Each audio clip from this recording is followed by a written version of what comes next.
Muy buenas noches, sean ustedes bienvenidos a este webinar que organiza la unidad de tesis de la Escuela de Estudios de Posgrado de la Facultad de Ciencias Médicas de la Universidad de San Carlos de Guatemala. En esta oportunidad vamos a hablar de lo que es estadística descriptiva. La conferencia será dictada por el doctor Paul Antulio Chinchilla Santos, quien es un destacado profesional de las ciencias médicas, médico pediatra. Tiene una maestría en salud pública. Estudió en la Universidad de Antioquia en Colombia. Ha trabajado para el Ministerio de Salud Pública, para el Instituto Guatemalteco de Seguridad Social y actualmente se desempeña como docente en la Facultad de Ciencias Médicas de la Universidad de San Carlos. Su experiencia en el campo de la salud pública, de la investigación y lo que es el área de estadística es amplia. Y para nosotros es un verdadero honor contar con él para dictar esta conferencia y las dos siguientes. Decirles que creo que es importante también que ustedes sepan que el desarrollo de estos webinars tienen como objetivo principal fortalecer la capacidad de nuestros estudiantes de los diferentes programas de maestrías y especialidades con el objetivo de que sus trabajos de investigación sean de alta calidad y de mucho éxito. Para poder hacer posible estos webinars, contamos con la unidad de educación virtual en donde la maestra Olivia España nos da su valioso apoyo, pero este proyecto surge durante el periodo en el cual el doctor Luis Alfredo Ruiz Cruz estaba a cargo de esta unidad. Contando con el apoyo de la doctora Alicia Argentina Palacios, la doctora Rosemary Matze, el doctor Otto Miranda, y con un equipo de apoyo muy importante. Nosotros tenemos el deseo de continuar con este reto que es fundamental e indudablemente contar con la audiencia de todos ustedes para que las pláticas y las conferencias que se llevan a cabo sean de mucha utilidad. Así que sin más, dejo con ustedes al doctor Paul Chinchilla para que nos dicte la conferencia Estadística Descriptiva. Buenas noches, doctor Paul. Bienvenido sea usted. Muy buenas noches a toda la audiencia, a las autoridades, a las personas que apoyan esta actividad. Quiero agradecer mucho a la Escuela de Estudios de Posgrado por la invitación que me hicieran para poder participar en un evento de esta naturaleza. La plática que yo voy a desarrollar está basada en diferentes artículos, textos de estadística y epidemiología, y principalmente por un artículo escrito por Begoña Bermejo del Hospital Virgen del Camino, Pamplona, Navarra, de España, y por la conferencia dictada por el doctor Jaime Rubiano durante el 38º Congreso Nacional de Cirugía de Cali. El tema, como ustedes saben, se refiere a las estadísticas, a los principios de estadística descriptiva, que es un elemento fundamental cuando se hace todo el análisis de los datos, ¿no? Por supuesto, no vamos a poder abarcar la totalidad de este tema, sino que los conceptos más importantes, porque, como saben ustedes, la estadística descriptiva prácticamente es una ciencia aparte y la inferencial otra más y así sucesivamente, ¿verdad? Creo que lo importante aquí es pensar que realmente no hay que confundir las estadísticas con el método estadístico, porque el método estadístico es un proceso de pensamiento que permite, ¿verdad?, abordar con ese rigor matemático aspectos o fenómenos de la vida que por sí solos presentan una variabilidad. Más bien es su esencia la variabilidad, ¿verdad? Con ese abordaje que se hace, lo que se pretende es construir ecuaciones o construir leyes o teoremas o fundamentos que permitan desarrollar modelos para entender realmente la salud, la enfermedad y todos esos aspectos importantes. Entonces, voy a compartir pantalla con ustedes para iniciar con la charla, ¿verdad? No sé si visualizan aquí la presentación.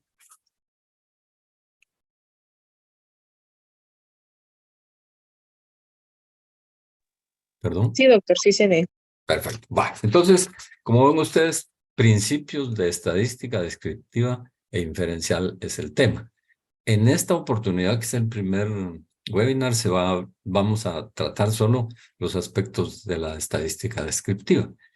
Y en el siguiente entraremos al tema de la inferencial, ¿verdad? Muy bien. Entonces, empecemos. Yo aquí realmente a manera de introducción, me permití traer unos conceptos y unos aspectos históricos muy breves, por supuesto, que se relacionan con todo el conocimiento que actualmente tenemos y todo ese desarrollo que se sigue dando, que ahora es abrumador, pues. Y me refiero específicamente a la clinimetría. La clinimetría, quien empezó a hablar de la clinimetría fue Feinstein, un epidemiólogo norteamericano, a mediados más o menos del siglo pasado. Él falleció en el año 2001 a la edad de 76 años, pero dio una cantidad de aportes a la epidemiología principalmente y toda esa relación que tiene con la estadística. La clinimetría no es más que una disciplina que se encarga de la medición y evaluación de los datos clínicos y su aplicación en la toma de decisiones. Pero a todo esto, para llegar a la clinimetría, que como vamos a ver más adelante, tiene una importancia relevante en las ciencias médicas, empecemos por nuestro principal elemento, que es Hipócrates, cuando él decía primum non nocere, no hacer daño, pues ese es el principio médico, el principio hipocrático. Ya Pitágoras, por ejemplo, hablaba del lenguaje que el lenguaje de la naturaleza es numérico. Y así sucesivamente Galileo Galilei, Copérnico, Newton, Vesalius, Harvey, Santorio, que son físicos o eran anatomistas, algunos de ellos, dieron una cantidad de conocimientos que se fueron sumando, hasta que aparece en la Edad Antigua, pues en la Edad Media, Galton y Bacon más recientemente como padres del método científico. Ya, por ejemplo, Sir William Osler decía que la medicina es un arte de probabilidades y una ciencia de incertidumbre, como vamos a ver despuesito, ¿verdad? John Grant, también otro inglés, fue el que inició con análisis actuariales y supervivencia. Imagínense ustedes los análisis actuariales y la supervivencia, que es un método estadístico, epidemiológico que se usa en la actualidad, porque permite más o menos saber qué es lo que va a pasar, ¿verdad? Luego, James Lind, que hace el primer experimento clínico controlado, si ustedes se recordarán, con el escorbuto, la vitamina C, y el famoso Thomas Bayes, que planteó su famoso teorema, y él decía que toda la medicina, bueno, más bien ahora, toda la medicina de hoy está basada en la probabilidad condicional. ¿Qué tan probable es que yo esté enfermo dado que tengo fiebre? Y si a eso le sumo otros síntomas, entonces todos esos síntomas o signos me están condicionando y aumenta la probabilidad. Es decir, que hemos pasado de lo determinístico a lo probabilístico. Laennec, que inició con la biotecnología, que fue el creador del estetoscopio, pues marcó pues un primer paso hasta a la actualidad como está la parte tecnológica. Y también, ¿por qué no decir también Prigogine y Lorenz, que fueron sobre todo Lorenz, el creador de la teoría del caos? De hecho, la teoría del caos lo que manifiesta es que hay muchos sistemas que son impredecibles en la vida, pues en el universo entero. En la salud hay muchas variables que no se pueden predecir tan fácilmente. Y él planteó el famoso efecto mariposa, que decía, el aleteo de una mariposa en Sri Lanka puede ocasionar un tsunami en Nueva York, ¿verdad? Y vean ustedes cómo, por ejemplo, cuando se está trabajando el análisis estadístico y yo le pongo a un valor solo un decimal, pero posteriormente le agrego 5 o 6 decimales que eran la totalidad del resultado, entonces el resultado va a cambiar. Eso es lo que se llama teoría del caos. Cómo los efectos iniciales pueden provocar cuestiones impredecibles más adelante, ¿verdad? Luego Karl Popper, que fue el que creó la teoría de la falsabilidad y decía que es verdad todo lo que no se puede demostrar que es falso, ¿verdad? De ahí nacen prácticamente las hipótesis, etc. Luego Cochrane, que fue otro gran epidemiólogo y matemático, fue el que fundó la organización Cochrane, que sigue a la fecha y es la base de datos más grande de metaanálisis y experimentos clínicos controlados. Peto es el padre del metaanálisis y las revisiones sistemáticas. David Sackett, él es canadiense, se considera como el padre de la medicina basada en evidencia. Y Alban Feinstein, como les dije al principio, fue el primero que habló de clinimetría. Bradford Hill, ¿verdad?, que es famoso por los principios de Bradford Hill de causalidad, fue el que hizo el primer experimento clínico controlado, ya diseñado con tamaño muestral, asignación aleatoria, etcétera, en un estudio de tuberculosis. Y Virginia Apgar, que todos los colegas y médicos que estamos presentes lo hemos aplicado, se considera la creadora de la clinimetría. Cómo con la puntuación Apgar tomamos una decisión clínica para aplicar medidas cardiorrespiratorias a un recién nacido. De manera que esta introducción de estos personajes que han permitido los conocimientos actuales nos permiten decir que basar la práctica médica en tratamientos no probados es antiético. Y aquí estamos en contra de los principios hipocráticos. Es decir, seguir utilizando rutinas clínicas que no han sido demostradas a través de estudios experimentales y clínicos controlados, violan esos principios hipocráticos. Con solo la intuición no se pueden sacar conclusiones de variables difíciles que tenemos en el área médica, sin la ayuda del método científico y en todos los niveles, en el diagnóstico, en el tratamiento y en el pronóstico, ¿verdad? No se vale decirle a un paciente, mire, me parece que su caso tal cosa. No, no puede decir me parece, sino que en base a los estudios clínicos tal situación puede suceder, ¿verdad? El nuevo paradigma, entonces, está en la lectura crítica de la investigación reciente y no en los libros de texto, ni en las conferencias, ni en la opinión de profesores expertos. Es la lectura crítica de investigación reciente que está saliendo todos los días, ¿verdad? La literatura crítica, entonces, el nuevo paradigma. Cada día son más importantes, dicen algunos cirujanos, las decisiones que las incisiones, ¿verdad? La validez y el impacto de la historia clínica, el examen físico y los exámenes de rutina han ido cambiando. Hacer exámenes de rutina no es lo indicado, porque una vez que se genera una hipótesis se da un valor empírico a la probabilidad de la enfermedad. Es la prueba que se conoce como prueba pretest. Luego se hace un examen que ya tiene un likelihood ratio.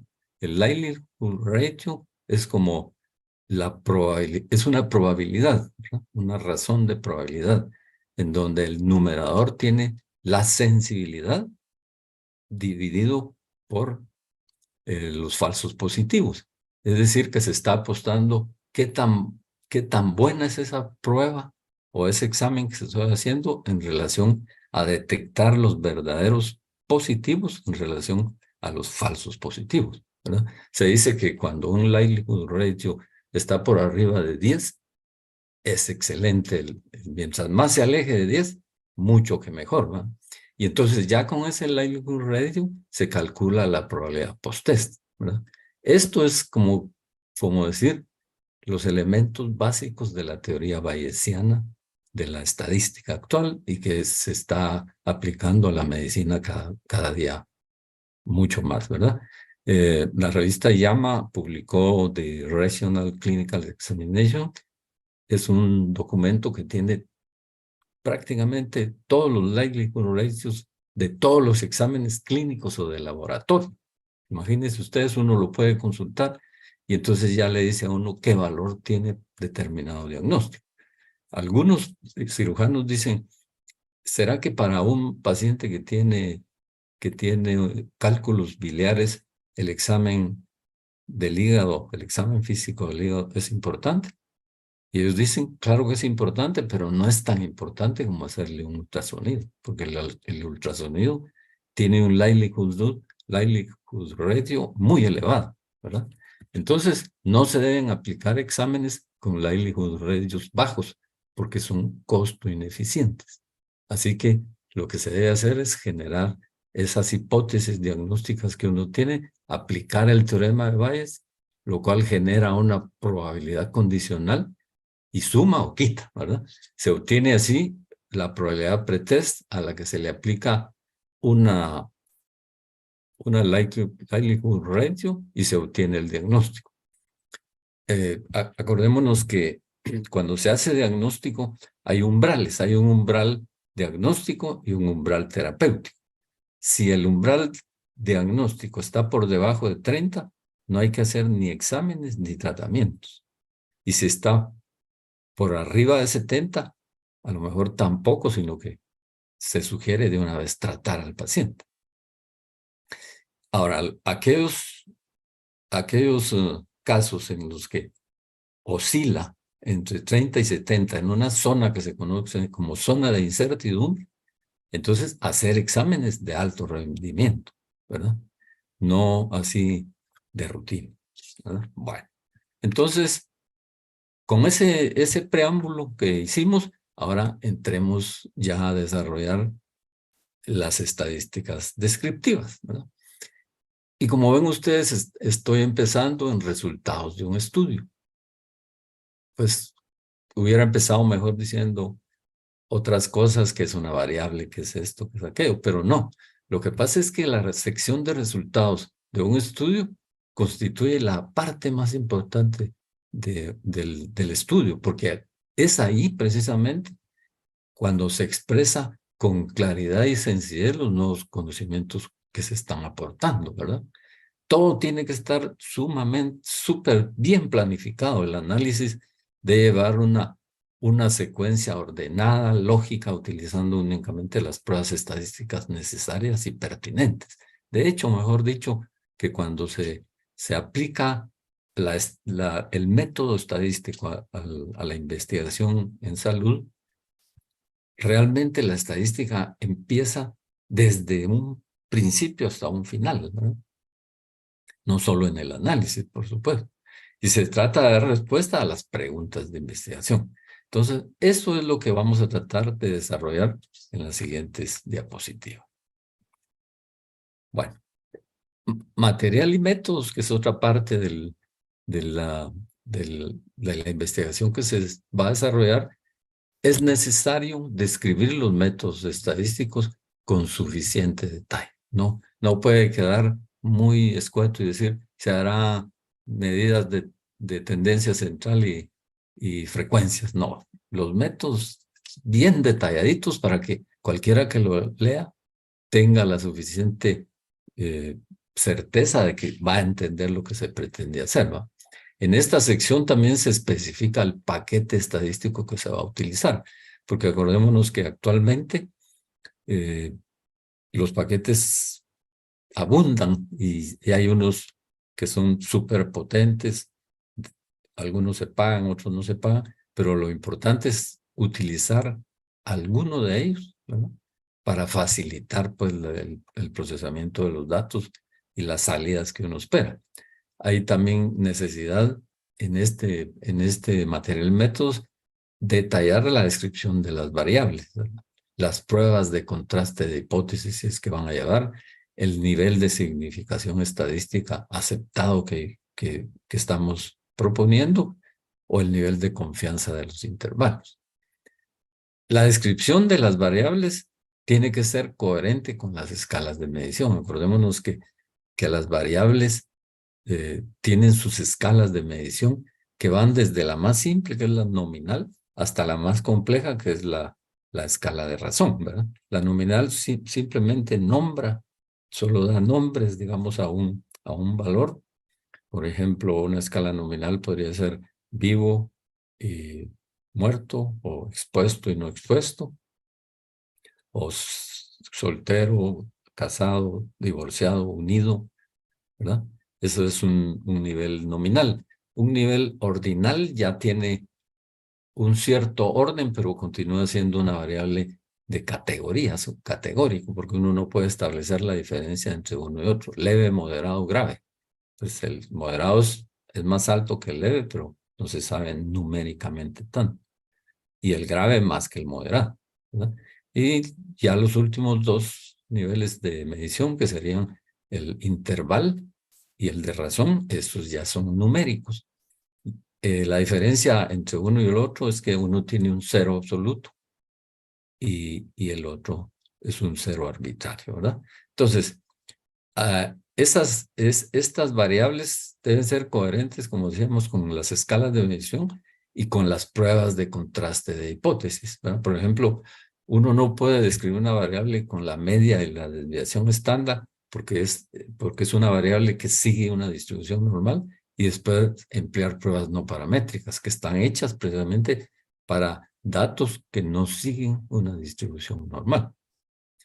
Y en cuanto al nivel de significación estadístico aceptado, también hay que especificarlo. Acuérdense que los niveles que se utilizan es 1%, 5%, 10%. O puede ser cualquier otro, pero normalmente se usa 1, 5 y 10%, dependiendo lo que se pretende desarrollar, ¿verdad? Luego viene la recolección de datos, que eso va a depender totalmente de los objetivos y el diseño, y hay cierta tendencia a recolectar un número elevado de variables, lo que se traduce en una menor calidad de los datos y una gran dispersión y confusión al momento de analizarlos e interpretarlos. Teníamos un amigo que decía, hay que tener cuidado con los yaques. Los yaques, decía uno, ¿y qué son los yaques? Entonces, ya que vamos a hacer tal cosa, pidamos tal otra. Ya que tal cosa, otra. Entonces, no. La regla es usar tantas variables como sean necesarias y tan pocas como sea posible, ¿verdad? Entonces, todos estos aspectos son sumamente importantes en lo que se refiere a la estadística descriptiva. Las variables se pueden agrupar en las siguientes categorías, ¿verdad? Normalmente uno encuentra otras clasificaciones más clásicas como cuantitativas y cualitativas, pero esencialmente las variables, hay variables que sirven para determinar si un individuo es candidato o no a participar en el estudio. Estos son los criterios de inclusión y exclusión. Hay otras que son universales, que permiten describir a los sujetos como edad, sexo, estado civil, nivel socioeconómico, que son universales en cualquier estudio. Otras que permiten ver el efecto, ver el factor o los factores de estudio, ¿verdad? Que son esenciales y los criterios de evaluación, básicamente orientadas a la esencia del estudio que se está haciendo. Y otras que pueden actuar como posibles factores de confusión, modificadores del efecto o pasos intermedios en la cadena causal, ¿verdad? Entonces, esa es una forma. Y aquí estarían las variables clásicamente como se han descrito, las cuantitativas que miden una cantidad y las cualitativas que miden una cualidad, ¿verdad? Entonces esas serían las variables en general, ¿verdad? Y hay un tercer tipo que son las semicuantitativas o ordinales. Por ejemplo, medir el dolor en grados, 1, 2, 3 y 4. Pero eso no significa que el 2 sea el doble del 1, el 3 el triple del 1 y así sucesivamente. Solo son órdenes que en cierta forma pueden ser subjetivos. Y se denomina categorizar una variable cuantitativa al convertirla en cualitativa u ordinal. Por eso es que lo que conviene siempre es recoger las variables que se puedan con toda su precisión, ¿verdad? Cuantitativa, porque siempre al tener una variable medida cuantitativamente, estamos a tiempo de categorizarla. Por ejemplo, si yo recojo mi información de edad en rangos, ¿verdad? De menores de 5, de mayores de 5 o de 5 a 10, a menores de 10, de 10 a menores de 15 y así sucesivamente. El problema que tengo es que esas ya no las puedo convertir en nada. Mientras que si yo tomo la edad exacta como es, 3 años, 4 meses, 5 años, 20 años, etcétera, etcétera. Entonces, esas yo las puedo categorizar, las puedo convertir en nominales, las puedo convertir en ordinales, en rangos, etcétera. Al revés no se puede. Por eso dice aquí en términos generales, lo más conveniente es recoger las variables en toda su precisión cuantitativa cuando se puede, ¿verdad? Porque siempre estamos a tiempo de poderlas categorizar. Entonces, para introducir las variables cualitativas en la base de datos, siempre se recomienda registrarlas de forma codificada, ¿verdad? Por ejemplo, el 1 significa sí y el 2 no. O muchas veces el sexo masculino 1, el sexo femenino 2 o al revés, ¿verdad? Evitando el dígito 0 para no confundirlo con los datos ausentes. Y a veces es conveniente prever un código para estos datos desconocidos, ¿no? Puede ser 9, 99, 999, siempre que estos valores no puedan coincidir con un valor real, ¿verdad? Muy bien. Y luego la descripción de las variables. Antes de comenzar con ese análisis estadístico, es importantísimo depurar la base de datos, revisar si hay incongruencias, si hay valores que no corresponden, etcétera, etcétera. Luego se comienza ya con la descripción de los datos de la muestra y es importante cuantificar las pérdidas e intentar averiguar sus causas e indicarlas, ¿verdad? Porque a veces hay pacientes que no quieren participar y entonces hay que poner cuáles son esas causas. O sea, tantos pacientes no quisieron participar, es decir, hay que reportarlas.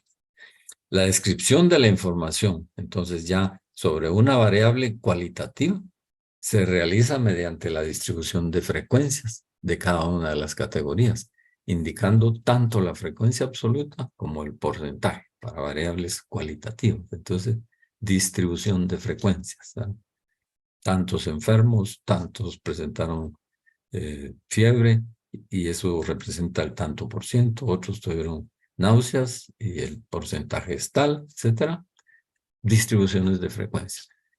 Algunas variables que son dicotómicas, que son cualitativas de dos categorías, normalmente es suficiente con indicar la frecuencia de una de las categorías, ya que se sobreentiende que el resto corresponde a la categoría restante. Es decir, a veces es mejor indicarlo, pero algunos recomiendan que, por ejemplo, si uno pone el 80% eran mujeres, no hay necesidad de poner el 20% eran hombres, porque se sobreentiende que el resto corresponde a la otra categoría. A veces es mejor especificarlo, porque así queda un poquito más claro. Pero hay otras veces que es tan obvio que no vale la pena, ¿verdad? La forma ideal de presentación gráfica de estas variables es mediante el diagrama de sectores o pastel o el de barras, donde cada sector o barra representa la frecuencia relativa de la categoría del total de la muestra, ¿verdad? Así como aparece aquí. La descripción de una variable cuantitativa, entonces ya ahí pasamos a las cuantitativas, es más correcta mediante medidas de tendencia central y de dispersión. Yo recuerdo que tenía un maestro que decía, nos hizo una pregunta y dijo, quiero que me la respondan, que digan sí o no y por qué. Entonces él preguntaba, ¿se pueden igualar diferentes y diferenciar iguales? Y todos nos quedamos extrañados pensando qué era. Y habían respuestas que hasta eran filosóficas y poéticas. Y entonces dijo, no, hijo, cuando estoy igualando cosas diferentes, me refiero a las medidas de tendencia central. Y cuando estoy diferenciando iguales, a las medidas de dispersión, ¿verdad? Entonces, a eso se refieren estas. Las medidas de tendencia central van a informar del valor de la variable en torno al cual se agrupan los restantes valores. Normalmente son tres. Hay más, por supuesto, pero normalmente las que se usan son la media, la mediana y la moda.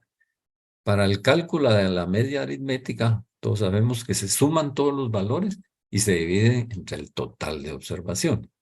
Y ese es el promedio o media aritmética. La mediana es el valor que divide a la muestra en dos partes iguales, ¿verdad? Una vez ordenados de menor a mayor, de modo que la mitad de los individuos tienen valores menores que la mediana y la otra mitad mayores, ¿verdad? Y por último, la moda, que es el valor más frecuente, el que más veces aparece o se repite, ¿verdad? Entonces, como ven, estos elementos son importantísimos detallarlos y tenemos que tener presente que estos se utilizan esencialmente para variables cuantitativas. A la hora de describir una variable, entonces pues no basta solo con dar una medida de tendencia central, sino que hay que ver qué tan dispersos están esos datos, ¿verdad? De si están todos muy agrupados alrededor de la media o no. Y estas medidas son las medidas de dispersión, y entre las que se destacan esencialmente primero la varianza, que de ella sale la desviación estándar, y la amplitud del rango. Aquí tenemos, por ejemplo, una curva normal para variables cuantitativas continuas, en donde podemos ver que el centro de la curva es el valor del centro, es exactamente la media, la mediana y la moda. Y luego hay desviaciones hacia la derecha y desviaciones hacia la izquierda. Esta curva es tan importante porque uno puede saber que si, por ejemplo, yo estoy tomando de menos una desviación estándar a más una desviación estándar, tengo aproximadamente el 68% de todos los valores. Y si tomo de menos 2 a más 2, el 95%. De menos 3 a más 3, el 99%, ¿verdad? Entonces, esto es fundamental para el análisis que se hace en la estadística inferencial. Por ejemplo, si una variable sigue una distribución normal, el 95% de los valores se encuentra en la media, entre la media más menos 1.96 desviaciones estándar. Ustedes se preguntarán, bueno, ese 1.96 es el valor que ocupa dos desviaciones estándares, ¿no? Ese es el valor de Z, 1.96 en la distribución de Z estandarizada, normal estandarizada, ¿no? Entonces, dos desviaciones equivalen a 1.96, casi 2, ¿verdad? Y aquí en el ejemplo se pone, en una muestra de 100 recién nacidos, el peso medio es de 3.200 gramos y la desviación estándar de 150. Si el peso sigue una distribución normal, solo con estos datos se sabe que el 95% de los recién nacidos están entre 2.906 y 3.494, porque lo que hicimos fue poner el promedio, que es 3.200 gramos, más menos 1.96 multiplicado por la desviación estándar, que son 150 gramos. Entonces, al operar esa ecuacioncita sencilla, nos da al 3.200 más 1,96 por 150, nos da 3.494. Y al restarlo, nos da 2.906. ¿Verdad? Entonces, para eso nos sirve la desviación estándar y saber aproximadamente cómo van a estar distribuidos los datos. En términos generales, entonces, si una variable sigue una distribución normal, se va a describir con la media y la desviación estándar. Y si no sigue esa distribución, entonces con la mediana, el valor mínimo y el máximo, ¿verdad? Acuérdense que la mediana es el valor que divide en dos partes iguales a una serie de datos. Hay variables que podrían parecer cuantitativas, pero no lo son. Por ejemplo, la medición del dolor en una escala de 0 a 100. Uno podría decir, como va de 0 a 100, es cuantitativa. No, es una variable que solo está midiendo el dolor, pero no es cuantitativa. Estrictamente este tipo de variables, como no son cuantitativas, se deberían describir con la mediana, el valor mínimo y el valor máximo. Y aquí están las medidas descriptivas, que como ven ustedes es un listado completo. Tenemos de frecuencia, de tendencia central, de posición, de dispersión, de asociación, de impacto, de significación estadística. Algunos documentos traen otras clasificaciones, pero veamos aquí cómo las podemos ir describiendo. Las primeras medidas descriptivas pueden ser cifras absolutas. Cuando yo digo el número de consultas de la consulta externa de dermatología fue de 3.000 consultas en el año, estoy diciendo una medida absoluta, ¿no? Esa medida absoluta sirve para planificar, porque si yo lo pusiera en porcentaje, el planificador, el que está calculando ahí, dice, bueno, pero el tanto por ciento de las consultas fueran dermatológicas, no le sirve.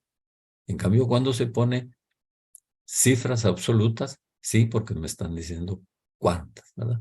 Y las cifras relativas que tienen una utilidad increíble para fines comparativos, por ejemplo. Entre estas tenemos las razones, las proporciones, los porcentajes y las tasas. Recordemos que la razón es la relación entre dos variables independientes. Por ejemplo, la razón, para explicar esto, la razón de masculinidad, ¿verdad? Entonces, tantas mujeres por tantos hombres, las dos variables son independientes entre sí. Mientras que la proporción ya es una parte dentro del total. Por ejemplo, ¿cuál es la proporción de casos de dengue en relación al total de enfermedades que estoy investigando? ¿Verdad? Es el peso que tiene esa enfermedad con relación al total. El porcentaje no es más que la proporción multiplicada por 100 y la tasa que nos indica una velocidad de cambio. ¿Qué tan rápido? ¿Cuál es digamos, cómo está creciendo determinado asunto, ¿verdad? Muy bien.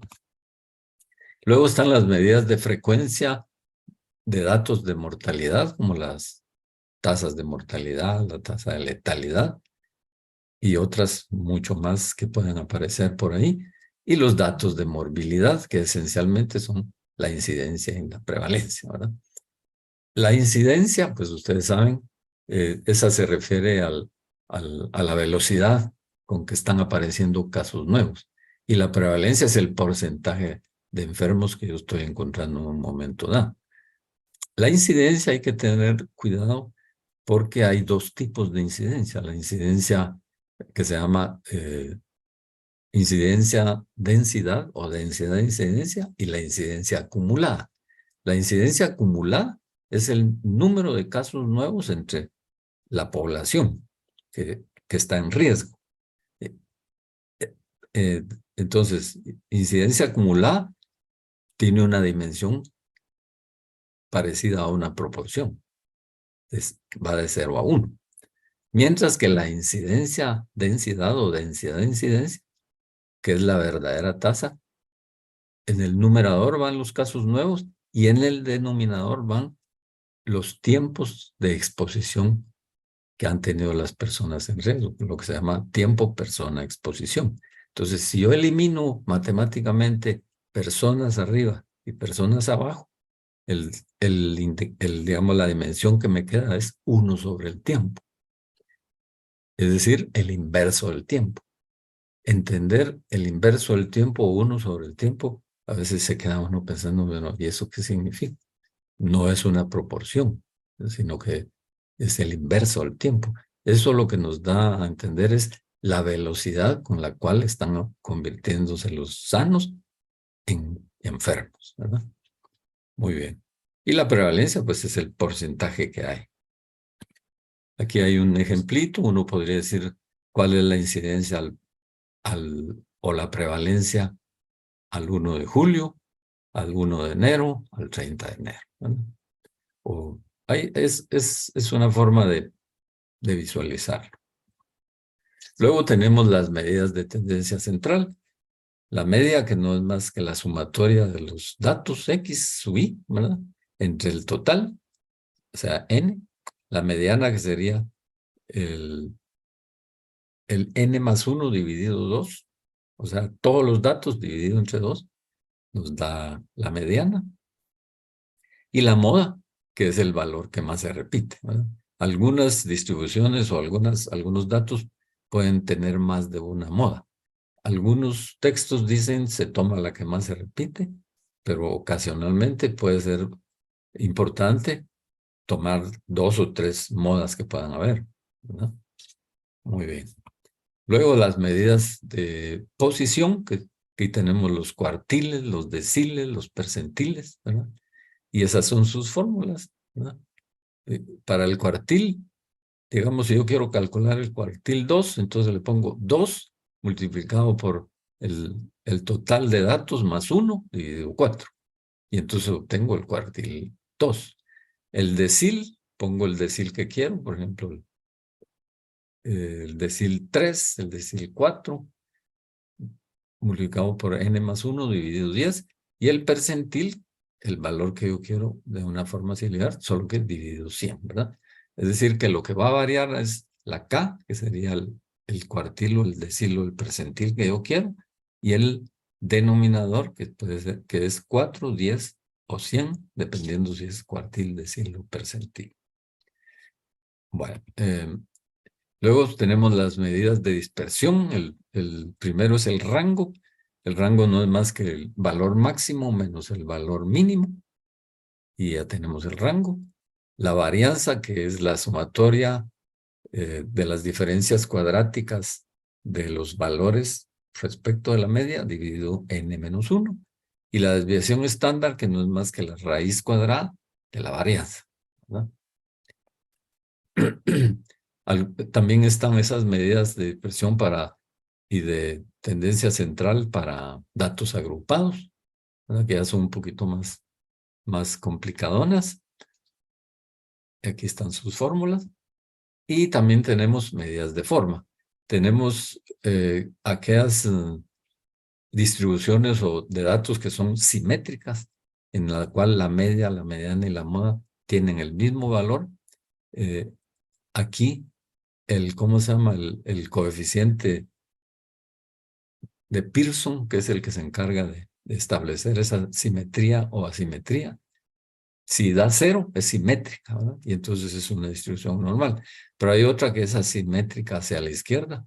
El coeficiente es menor que 0. Y otra que es asimétrica a la derecha, el coeficiente es mayor que 0, ¿verdad? Eso es importante también porque entonces hay alguna está sesgada a la derecha y otra está sesgada a la izquierda. Y también las medidas de kurtosis, que tienen sus índices también. La mesocúrtica, que es la normal, el índice es igual a 0. La leptocúrtica, el índice es mayor que 0. Casi todos los datos se agrupan mucho alrededor de la media. Y la platicúrtica, que es menor que 0, los datos se dispersan un poco más de la media, ¿verdad? Entonces, estas medidas de forma son importantes. De hecho, algunas veces sirven como para valorar si si la distribución sigue una distribución normal o no.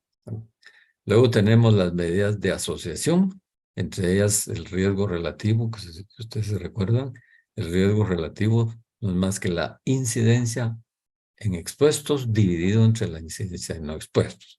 Si el valor de ese riesgo relativo es igual a 1, se establece que no hay asociación porque son iguales. Pero si es mayor que 1, entonces uno dice, aquí hay un riesgo mayor de estar expuesto, un riesgo mayor de enfermarse al estar expuesto, porque es mayor que 1. Y también puede ser menor que 1 cuando el factor de exposición se convierte en un factor protector, ¿verdad? La razón de prevalencia es que es el equivalente para los estudios transversales o de prevalencia, y el odds ratio o razón de productos cruzados para estudios de casos y controles. Su interpretación es exactamente la misma, igual a 1, mayor que 1, menor que 1. Y luego las medidas de impacto, ¿verdad? Esas medidas de impacto, pues principalmente está el riesgo atribuible proporcional o RAP, y entre estos está el RAP de exposición, el riesgo atribuible proporcional en expuestos y el riesgo atribuible proporcional en la población, ¿verdad?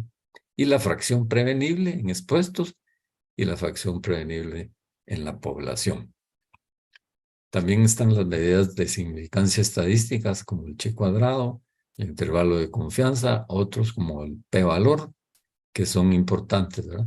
El chi cuadrado, cuando se hacen, digamos, tablas de contingencia de 2 por 2, se obtienen los valores de chi cuadrado que sirven para establecer si el valor que yo encontré del OR o del riesgo relativo es estadísticamente significativo o no, ¿verdad? Y el intervalo de confianza también, que en estos casos de estudios de casos y controles transversales o de cohortes, el intervalo de confianza no debe contener la unidad, ¿verdad? Muy bien. Y luego, pues algunas palabras sobre estimación de parámetros para conocer la realidad. El objetivo de la investigación, lo ideal sería que uno pudiera estudiar a la población completa, pero a veces son tan grandes las poblaciones que no lo podemos hacer y tenemos que tomar una muestra, ¿verdad? Esto es lo que hace la estadística inferencial que vamos a ver en el siguiente webinar, sacar conclusiones de un gran número de acontecimientos a partir del estudio de una parte de ellos, ¿verdad? Esa parte del muestreo es tan importante porque la muestra debe ser escogida lo más aleatoriamente posible, ¿verdad? No puedo yo seleccionar por ninguna otra razón más que aleatoriamente. Por ejemplo, si uno quisiera estimar el peso medio de los recién nacidos y se toma una muestra de 200 recién nacidos, entonces encontraríamos, por ejemplo, que el peso medio fue de 3.200 gramos y una desviación estándar de 150 gramos, ¿verdad?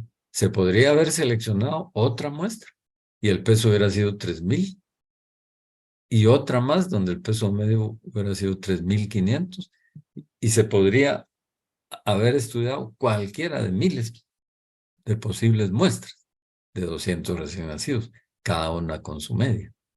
Entonces la pregunta es, ¿cuál es la media real? De no estudiar absolutamente a todos los recién nacidos, no sería posible saberlo, ¿verdad? Entonces, aquí es donde se hace uso de los intervalos de confianza.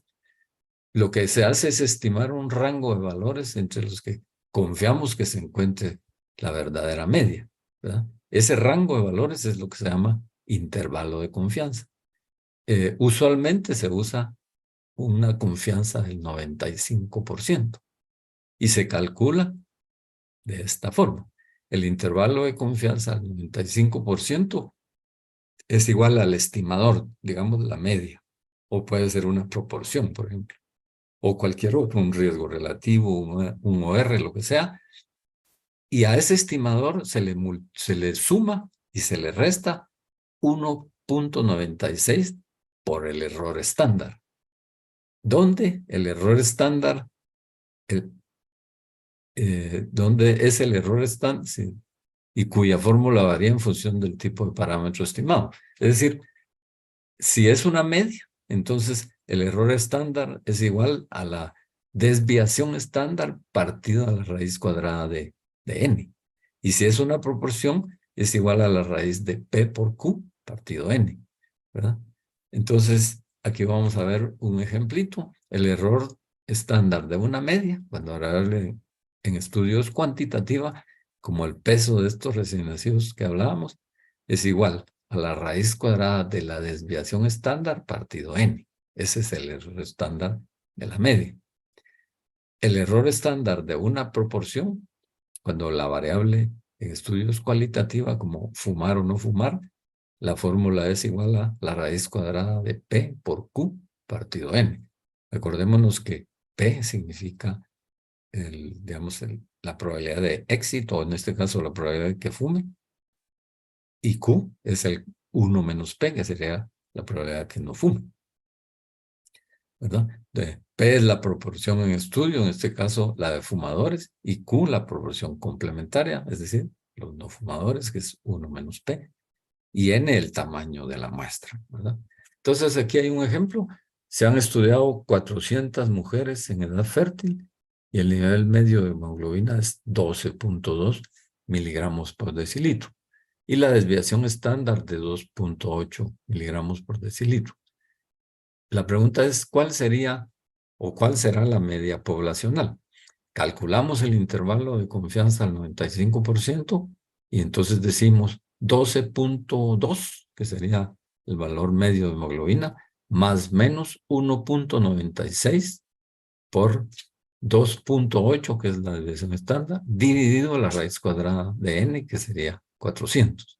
Entonces, al obtener el resultado que corresponde a 0.2744, el producto de 1.96 por 2.8 dividido la raíz cuadrada de 400. Entonces, si a 12.20, que es la media, le sumamos 0.2744, obtenemos, un valor de 12.47. Y si restamos, en lugar de sumar, nos da 11.93. Entonces confiamos, por eso es que se llama intervalo de confianza, en que la verdadera media de hemoglobina en la población, ¿verdad?, se encuentre en ese rasgo, en ese rango de valores, entre 11.93 y 12.47.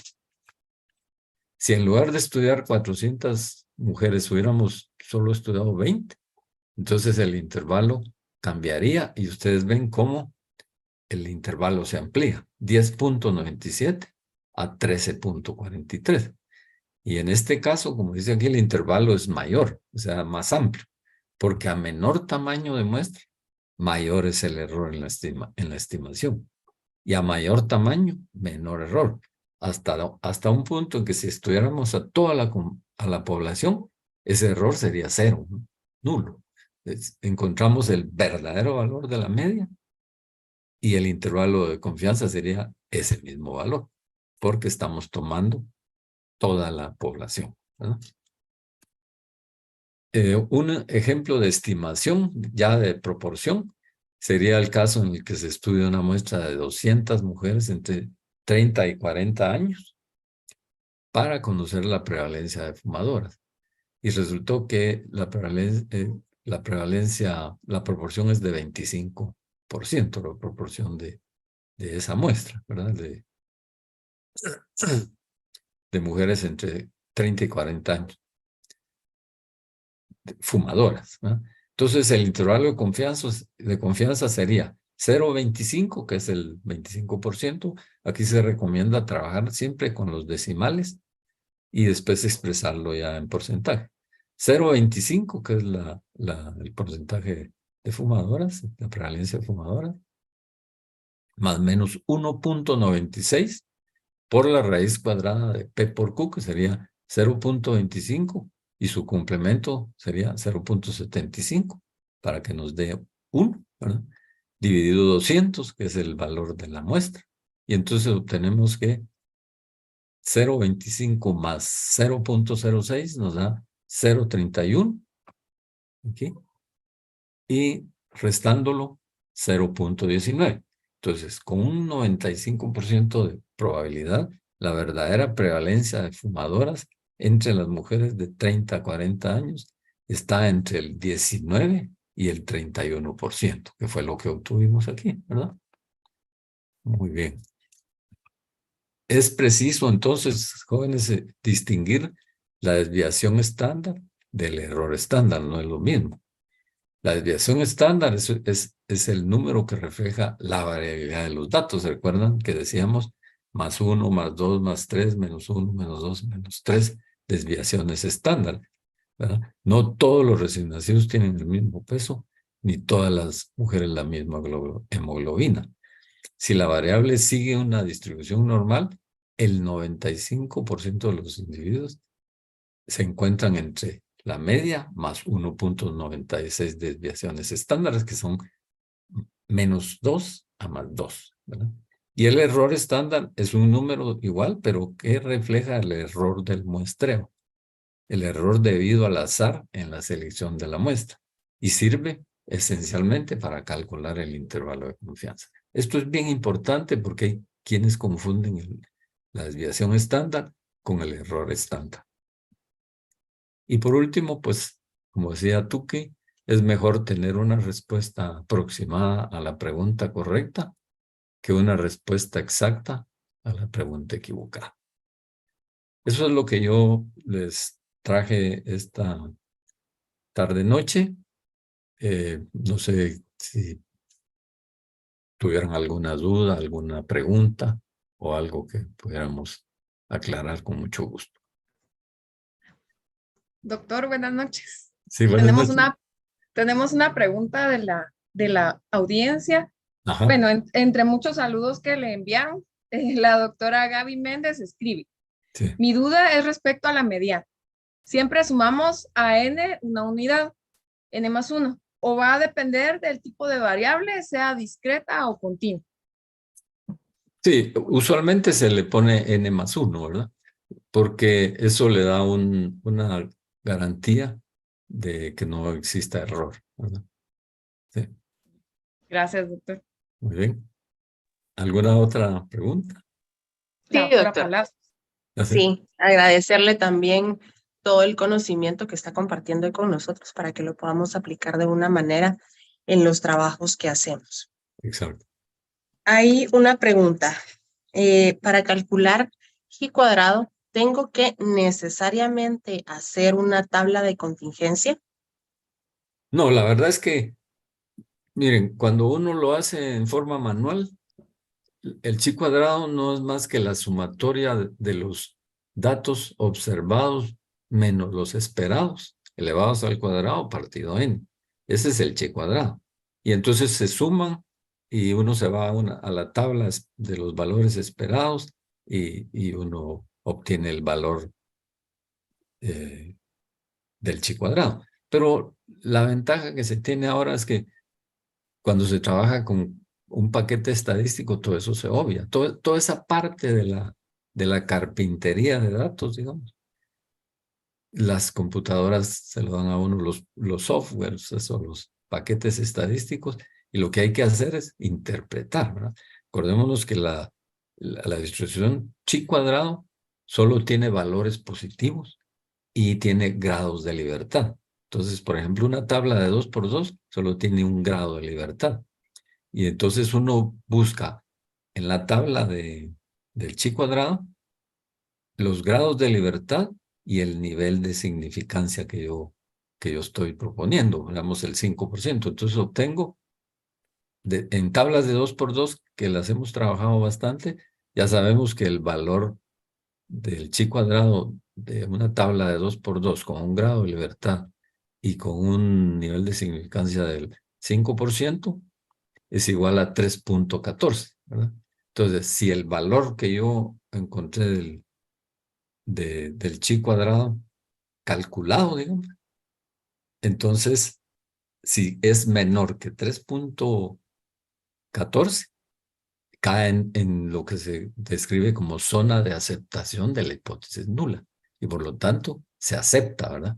Si la hipótesis nula decía, no hay diferencia entre consumir tal cosa o tal otra, entonces se acepta esa hipótesis nula. Pero si el valor supera el 3.14, cae en zona de rechazo. Entonces uno rechaza la hipótesis. Tiene pues suficientes elementos para rechazar la hipótesis nula, ¿verdad? Muy bien. De acuerdo, doctor. Muchísimas gracias por su respuesta. La Bien. doctora Rosemary Matzer tiene otra pregunta. A ver,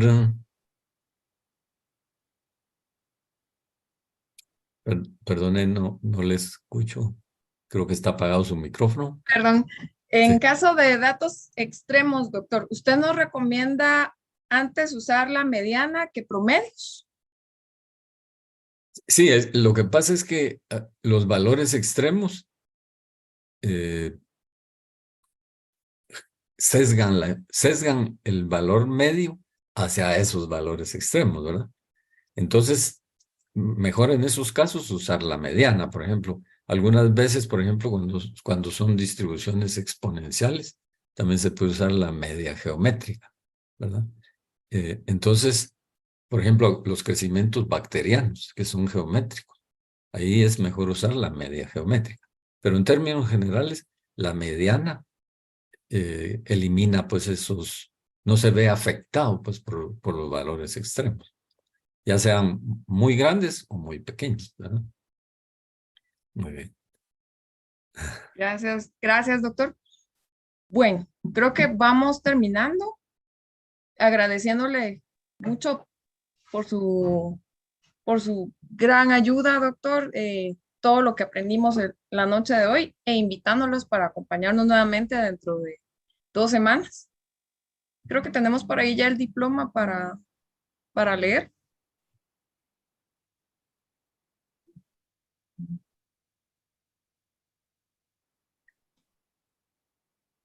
Entonces, la Universidad de San Carlos de Guatemala, la Facultad de Ciencias Médicas y la Escuela de Estudios de Posgrado en la unidad de tesis otorga el presente reconocimiento al doctor Paul Antulio Chinchilla Santos, máster en ciencias, por dictar el webinar Principios de Estadística Descriptiva en un evento transmitido a través del canal de YouTube MediaMed, dirigida a la comunidad de la Facultad de Ciencias Médicas con duración de 1 hora. El día de hoy, Guatemala, 24 de agosto del 2023. Gracias, doctor. Gracias, pues, muy amables. Yo creo que la verdad es que, miren, como lo hemos platicado en otras oportunidades, a veces la estadística descriptiva puede resultar un poquito compleja, ¿verdad? Y yo les soy sincero, a veces como que no tan emocionante, ¿verdad? Como es la estadística inferencial. Pero es fundamental porque nos permite resumir los datos, nos permite tener una idea qué es lo que está pasando con todos aquellos datos que están presentes, ¿verdad? Y ¿cómo se llama? Es importante empaparse en eso. Es sumamente importante distinguir si el tipo de variable que se va a hacer, ¿verdad? Que se va a trabajar, porque si no, se nos vuelve un caos, pues, a la hora de querer analizar la información, ¿verdad?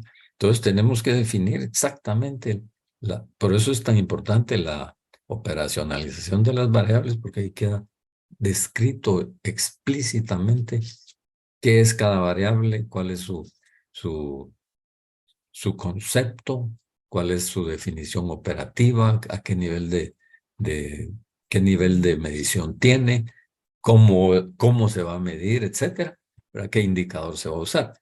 Y tienen que estar esas variables relacionadas con las preguntas de investigación, con los objetivos que se persiguen, para que todo salga perfectamente, ¿verdad?